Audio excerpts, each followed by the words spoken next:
Hey everybody, welcome to EduMatch. Thank you so much for joining us tonight. We have a great conversation that we're about to have about DigCit Kids. So we have our awesome moderator, Marialice, who is in the house, and we have an awesome panelist, Derek, and we might have more people joining us. But before anything, we're going to go ahead and kick it off with introductions. So Derek, if you could please introduce yourself. Hi, everybody. So Derek Larson. I am currently serving as a library media specialist and digital learning coach for my school and my district down in southwestern Utah. I spent time in the classroom. I spent time also at the regional service center, and I'm loving this role as a librarian as I'm finding it ties in really well with this topic, specifically DigCit Kids and digital citizenship. And so I'm excited to kind of share some of the things I've been working with this year and also talk a little more about just the fact how this all kind of plays in. Awesome. Well, we are super excited to have you back here with us on Sweet and Talk, and also super excited to have our fantastic moderator, Marialice, join us. So Marialice, if you could please introduce yourself and then take it away.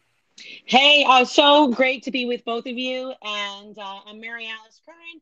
I happen to be the mom of the kid behind DigCit Kids. And you know, I can tell you, I want to give a shout out to Jen Sheffer right now. When my son was in the 3rd grade, she had a TEDx youth event, and he was one of the student speakers.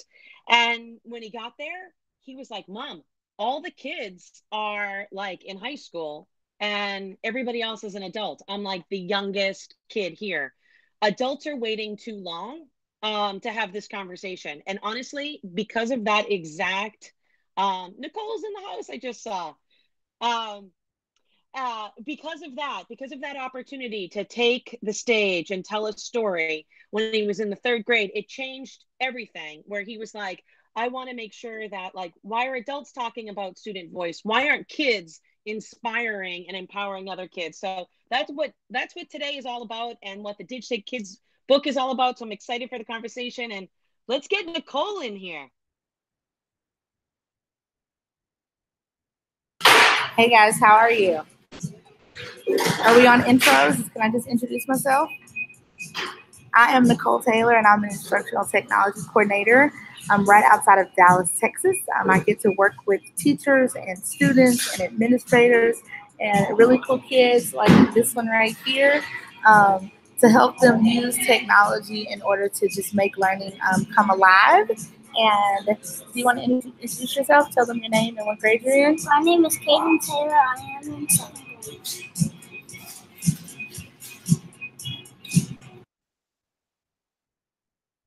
Okay, that is absolutely awesome. And first of all, I love that you're wearing your student voice Flipgrid shirt. You are representing for the panel tonight. I just love it. And I love that we've got a 2nd grader. Did I hear that right? A 2nd grader in the house. Because this is what, to me, this is all about, is kids really being that voice for other kids.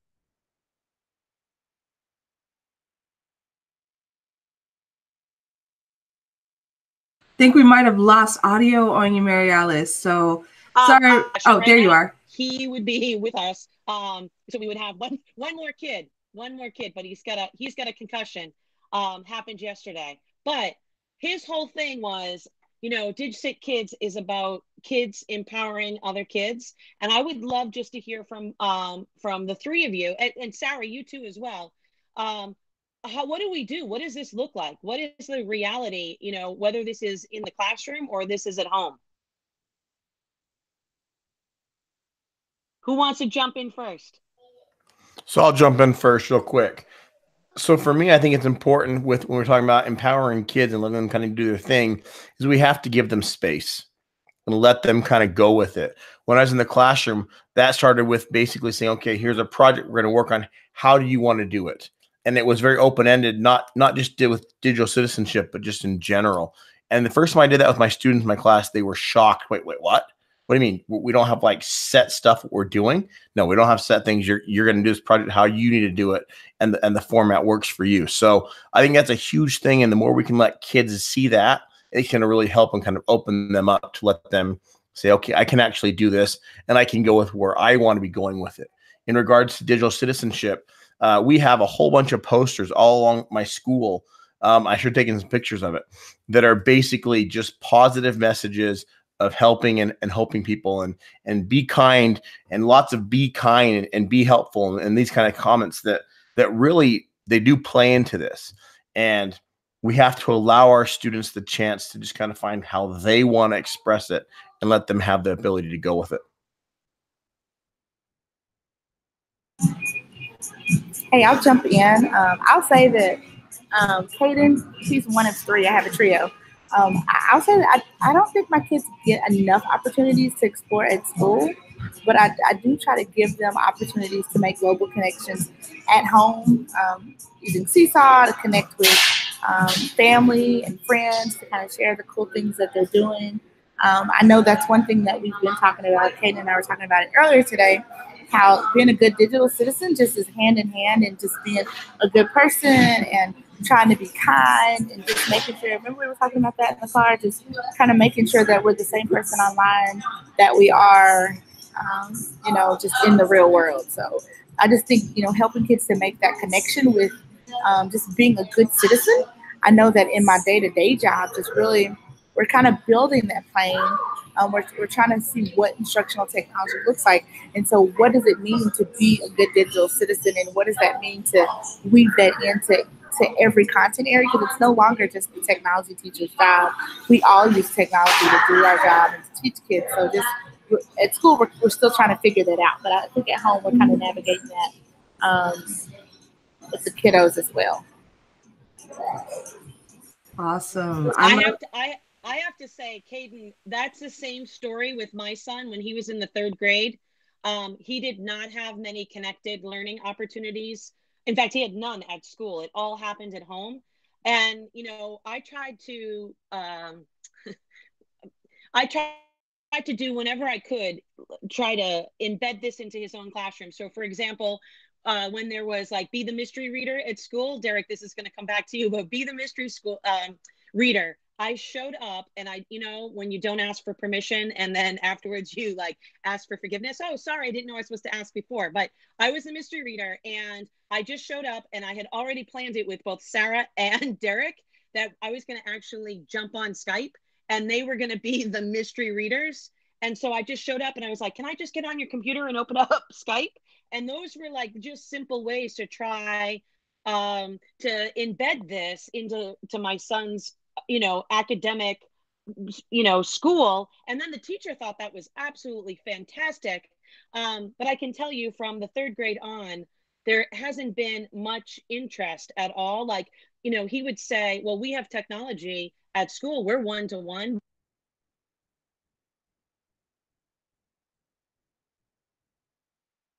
Like personal, this comes down to. Marialice, I think we might be losing you a little bit there. It was going in and out, but I think we got the gist of what you were saying. But I wanted to also thank everyone who's tuning in with us. So hey to Rochelle and to Linda. Linda said, kids talking to kids online help them realize there's a whole world to collaborate with. So I definitely wanted to second that, and I'll pass it right back to you, Marialice.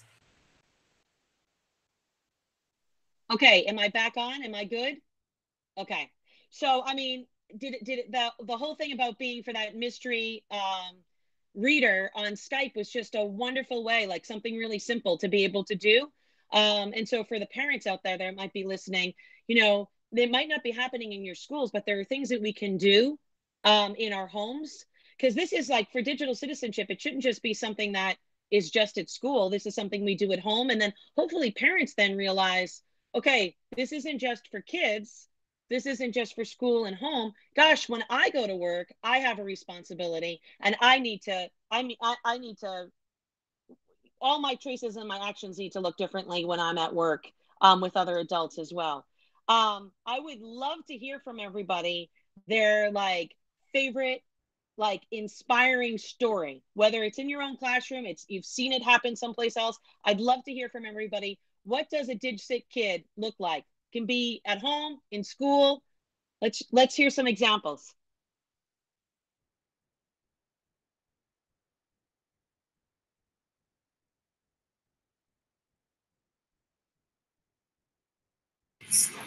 Well, Caden's playing shy. He's far from shy, but I'll talk for him. Um, I would say, Caden, you know how we use Seesaw to share your work?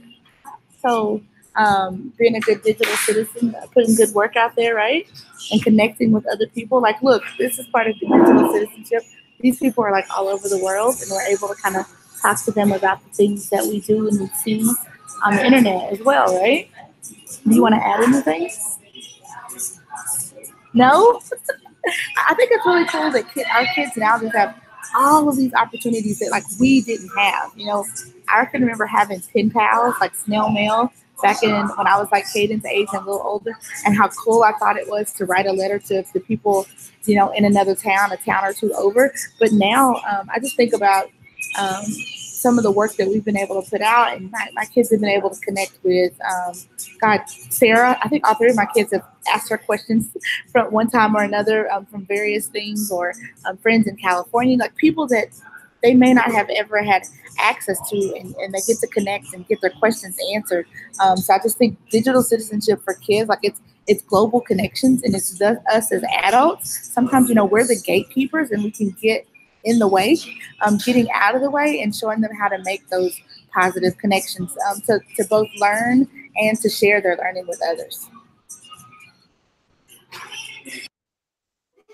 So one example comes to mind for me is that, like, my kids are not at home. We're not doing quite as much, and I need to be doing even more with them personally.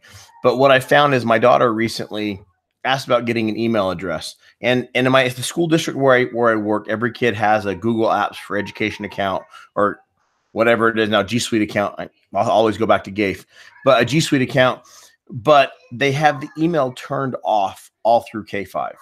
And so she asked for an email address because she wanted to be able to write her cousins, her grandparents, and whatnot, even though we see them so frequently. And so I went to Google, just good old plain Gmail. And I was honest, and I said, put her actual birthday, and it popped up and said, ooh, you're under 13. And it bumped me over to this whole new family section I've never seen with Gmail before. And basically, it's allowing us to now work with her and teach her, and in a place where when she logs on to a device, she has to have a parent kind of help out with that to kind of help and make sure she's being safe. But I love the fact that she came to me and said, but I want to do this. And she's been emailing with her cousin, who's very, very shy. And her cousin's kind of coming out a little bit. And they went and spent some time together last month and had an absolute blast and just love what they were doing. But I thought it was so fun that they were able to even just these smaller things with sharing out and really learning and growing. And it wasn't me pushing on my daughter, but she came to me and said, I want to connect outside of what I'm able to do right now. And I can't change her school one, but I could get her a personal one to kind of practice with, you know? And this is all just like Nicole was saying, technology is not limited just to the tech class. It needs to be just all encompassing. And we were at an event yesterday, a school district event, and my son was walking around and there was trash on the ground. And I just kind of said, oh, there's trash down there. And he reached down and started grabbing and picking it all up. And there was a bike officer that said, hey, come here for a minute. And I'm like, uh-oh, great. What's going on? And they're like, you know, here's a little police badge sticker for you. You were awesome. Thank you so much. And I just think these kind of analog things that don't kind of apply right with the digital. These are things that we need to be helping our students to see and helping our kids to see that, hey, being good on and offline, it's all part of it. But if we're going to do that, we've got to be good both places, and we've got to be good citizens both parts, because really the two worlds are literally coming together, and it's less about real world, online world. It's more, or fake world or whatnot. It's just our physical and digital world, and it's all real world. So the term real world, we got to quit using that. We got to go with more physical world or digital world, because it's all real world and it's all important. Yes. Okay. I love that you just brought up the 13, you know, because that was a teacher event, because a lot of our apps, you've got to be 13 years old. And so many times kids might just get on, they lie about their age. So that's fabulous. I wanted also to know about Caden though. For who's your audience? So when you're creating in Seesaw, you know, having that authentic audience, is there somebody that, like, other than your family, like your family that you live with in your home, like somebody someplace else that gets to see your work in Seesaw? I'd love to know about that. Who else wants to know who looks at your work? Well, usually it's my mom. She's a teacher now. And who else? I haven't done Seesaw in a long time, so I can't really remember. Aunt Karen looks. She was? She does? Yes, she did. And Granny and Papa. So that sounds like you need more Seesaw practice, right? I'm already Okay. full of code. You know what? I just love what you just said too, is that intergenerational, right? Like that this is a way that all different ages can like learn together. I love that because it sounded like you just mentioned some grandparents as well. How are they with anything technically? Do they need some help from you? So does she need some help from you with tech? Well, not really. It's good. They're savvy. I love that. I love that. My granddad, my grandpa, not grandpa. My mom's dad, maybe. He needs a little help with tech. I mean, who got the tech stuff from? Where did you get the tech stuff I just learned it. You think Papa needs help with tech? Maybe a little. We did have a family meeting on Google Hangouts the other night. It was quite comical. I got the nerdy side from her side. He said he got the nerdy side from me. The tech side. If you're gonna make me get full with Seesaw, you might have to set aside coding. Coding. That's what we really like. Maybe we'll do another talk about coding. He brought his Ozobots with him. We're at the coffee shop. He loves, the nerdy things. She said that's awesome. Have you done anything with Minecraft? I'm wondering. Oh, yes. At the lake house, I have a cousin. And you guys did a little nerding out with Minecraft, didn't you? Yeah. I'm telling you, if that was the only tool that I could have, like if I could only pick one, I really would pick Minecraft because it's all about building community. And as easy it is to destroy a community, there's those like teachable moments about building community and the importance of like getting those skills in. Derek, did you do anything with Minecraft as a teacher? You know, I didn't ever use Minecraft mainly because I had my hands slapped so frequently. I really treaded lightly with what I was doing. But, you know, when you mentioned Minecraft, Marialice, and I mean, I'm stealing your thunder, but I remember a story you told me about your boy Curran, okay, and the fact that I've told this story many times to teachers all over, and I always get angry shout outs and I get boos and all kinds of stuff. But the fact that, I mean, your son Curran had to do that project. He had to do the diorama, the traditional diorama project that everybody has to do right there. And rather than like build it out, he spent hours and hours building it in Minecraft. And he put that little QR code inside. And so when he went to share it, he said, "Here's my project." And the teacher wouldn't show it in front of the class. She wouldn't show it. But that little QR code went out to a 5-minute YouTube video that he screencasted his walkthrough of his civilization, the outside, the inside of buildings.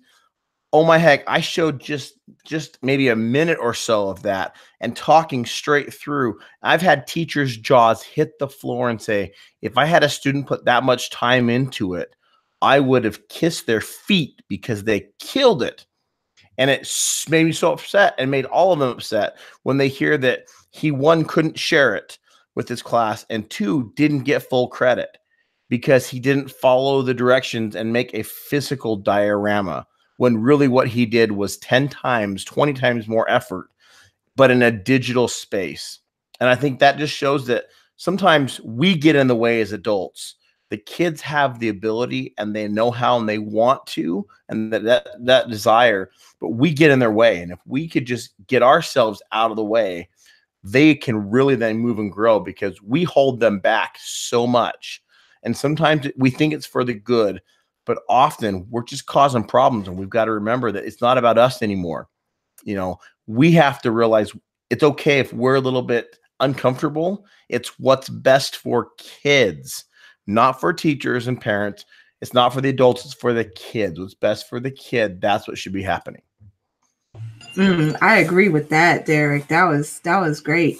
I just want to jump in really quickly because we've had some folks commenting as well as they've been watching. So Linda was saying that her class loves virtual field trips, connecting with authors and experts, and collaborating with other classes around the world.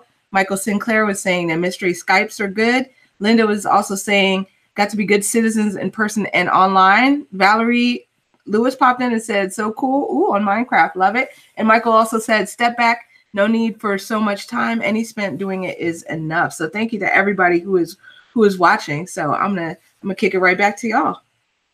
I think Derek brought up a good point when he said that we can get out of the way. I think that was a pivotal moment for me as an educator to just realize, like, I don't have to know it. Like, I don't have to know. I will tell you, my second grader knows a lot more about Minecraft than me, and I have done some extensive training in Minecraft, but it's the same way in the classroom. Like, we simply need to give the kids the opportunity to use the thing, whatever that thing is. And I bet you 9 times out of 10, the things that they're really interested in are things that we don't necessarily know how to do and use. But just think of, how much richer the classroom experience is for us as teachers and for them as students when we bring in some of those interests and opportunities for them. Can I jump in? Sure, what are you going to say? I have something to go with Mr. Derek. Did I get it right? Yes, his name is Mr. Derek. Okay. I have a question. Did your child with Minecraft, did he have any challenging moments? Oh, that would be Marialice's child. Did the project? Yeah. I can tell you the only reason why I didn't even know Derek was going to bring that up, but this is literally on my desk as a reminder, like a daily reminder of kind of really what we're talking about, that we have to get out of the way. And this isn't about being tech savvy. This is about changing your mindset to say, you know what, as an educator, I am a learner before I am anything else, and I am willing. And I'm so excited to learn alongside my students, my colleagues. I'm just going to carve out time and space to be a learner. And so I don't know anything. I couldn't build this in Minecraft. But he had this project and he actually failed the assignment. So, and that's the part, because it wasn't 3D. So it was one-dimensional as shoebox. And did I go in and storm the castle when he got that grade? I did not.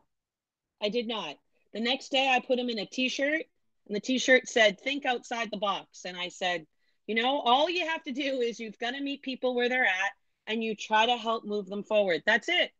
And I was hoping it was going to be a teachable moment for that teacher to say, boy, can you imagine if every single kid took that assignment and made it their own? Didn't all have to be in Minecraft, but it was a missed opportunity. And that's really, I feel like, for this DigCit Kids book, and I know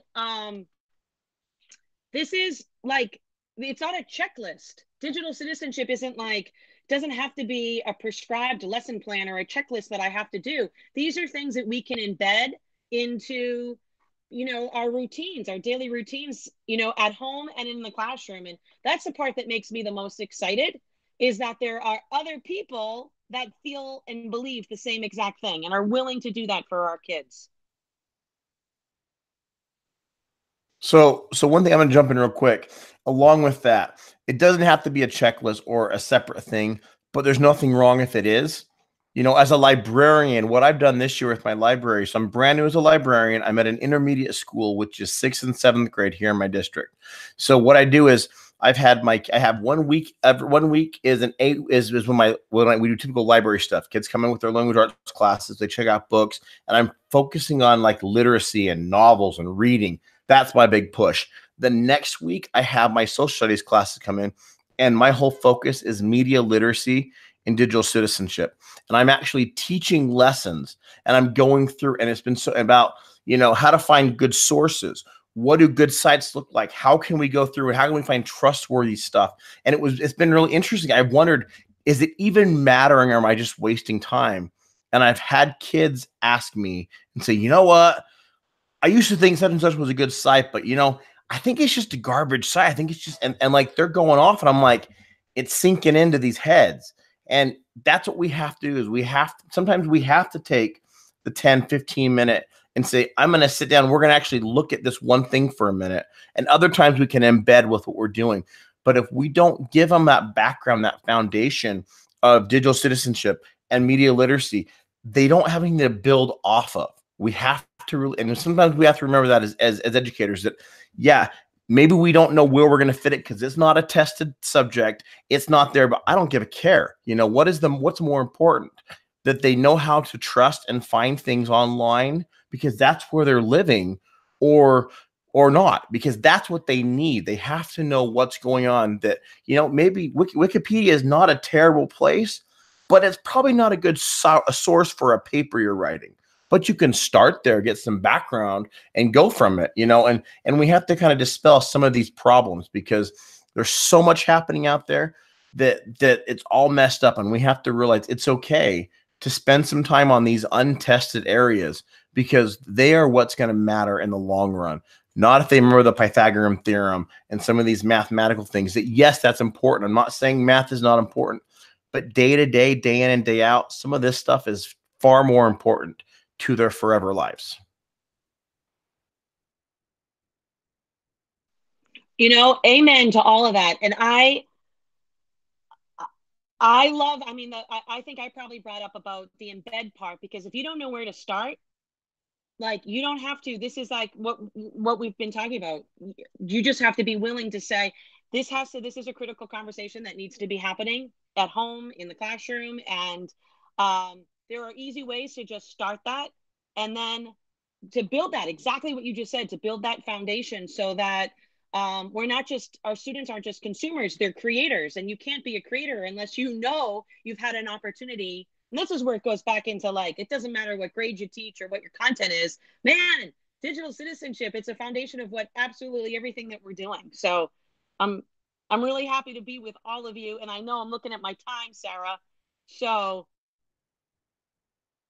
cool. Well, thank you so much, Marialice. This was amazing. Thank you so much, Nicole, Kaden, Derek, everyone who was watching and commenting on the YouTube Live, everyone who was tweeting along with us, as well as everyone who will be watching and commenting and tweeting in the near future. So it's going to be coming back as a podcast, as well as on Facebook Live. In addition, we have our badges for tonight. So you can go to badgelist.com/edumatch and look for the badges for DigCit Kids. And you'll see our Mile Challenge, where you share 3 of your tweets. Medium Challenge, where you can leave a Flipgrid post. So shout out to Nicole with her awesome shirt about student voice. So we will be using Flipgrid for the Medium Challenge. And then for the Spicy Challenge, and there is a Wakelet on there. So we are curating resources to add to a great Wakelet that Marialice has started up. So definitely check that out. In addition to that, wanted to give a shout out to Jeff Kubiak, whose One Drop of Kindness book has hit pre-order. Whoop, whoop, and it's going to be released on May the 3rd. So it's a great children's book about the power of kindness, random acts of kindness. So definitely check that out as well. In addition, Rochelle Danae Post's book, In Other Words, will be officially launched on April 18th. So that is this coming week. Check it out. Be sure to follow her and follow EduMatch Books for more info on that. And spoiler, very soon, we're going to have another book in pre-order coming up. And that one is called To Whom It May Concern. That is edited by Dr. Nicole Howard and myself, and featuring essays from our master students about education. So these are in-service teachers who are giving advice to other teachers. So definitely check that out. That will be up for pre-order this week. So join us. We are coming back in 30 minutes exactly with the crew of Pass the Scope EDU.